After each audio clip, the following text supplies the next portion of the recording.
Hey, you guys, thanks for coming back to the channel.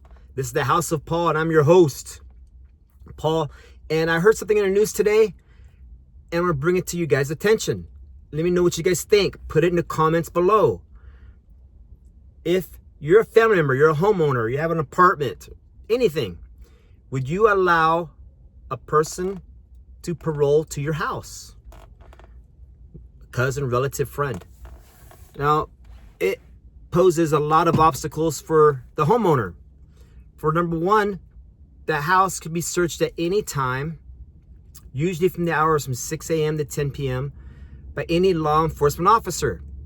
So if you're a gun person and you have a gun at the house and that parolee has access to a gun, that's an automatic parole violation. Back in the day, the good old days, that used to be 1 year flat back to state prison. Right now, the most a parole violation could be is 90 days. Well, actually 180 days. Cut that in half, 90. But they're kicking out people at random so quickly, you can get out maybe within 2 or 3 days. So there you go. Also, if you are a sex offender or you have a relative that's a sex offender and they want to use your home as an address, a parole to your house, you got to think about these couple things. One, on Halloween, can't have any Halloween decorations out front. No kids could go to that house. Whether or not you have victims that are children, doesn't matter.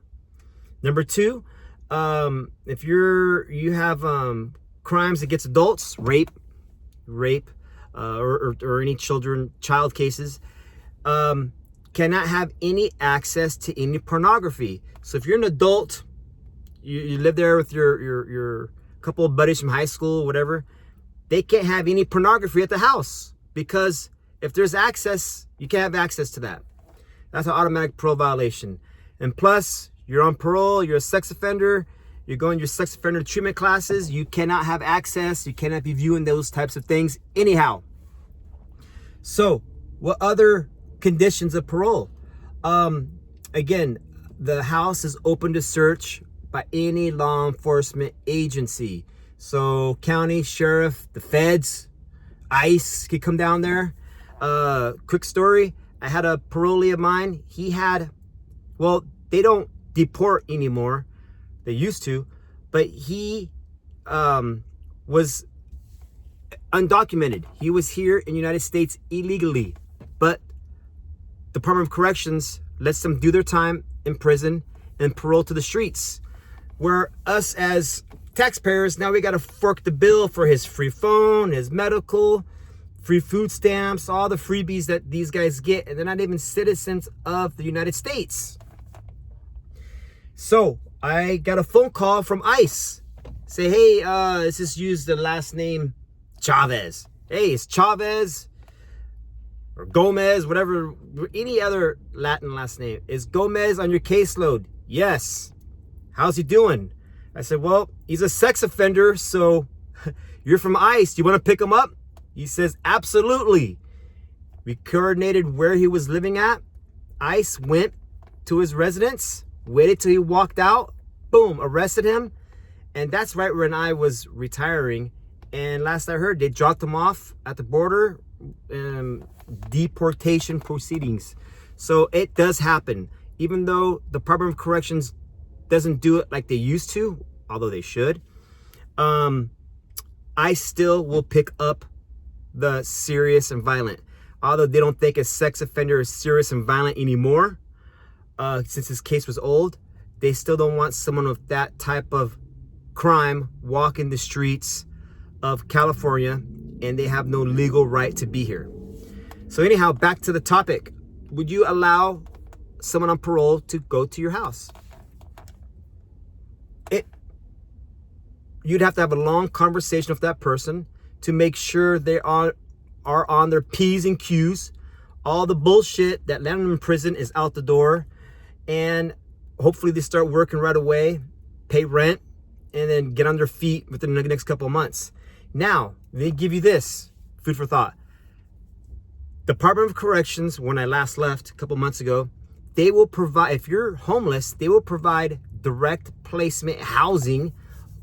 I think it's up to a year, free housing.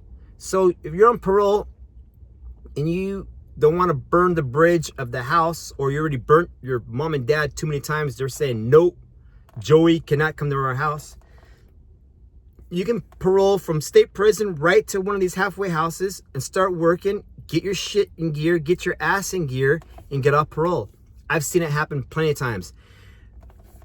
Lifers, guys that committed murder, rape, drug traffickers, burglars, robbery, you name it. There is zero excuse. If you're not a lazy bum, you can start working plenty of jobs. There's Amazon. You can work graveyard at Home Depot, graveyard at Walmart, graveyard at Target. You can work. There's plenty of distribution centers in Southern California. Plenty. My gosh. Warehouse jobs. You can get the job. Warehouse work, construction work. You could get the job. So anyways, would you allow a person on parole to live at your home? Also, if you are a sex offender, you have to register that house. So people in the community, they run Megan's Law, be like, what? We didn't know Joey was, what is this case? What does 288 mean? What does 261 mean? I'll let you guys look that stuff up. Anyway, that was just food for thought, just to get your mind thinking. If you're the people receiving the letters or phone calls, hey, I want to live at your home, think about it. Or you could always tell them, go to a program. That's the best bet. Alrighty, guys, hopefully this got your wheels turning if you're on that side of the fence. If not, that's just the food for thought.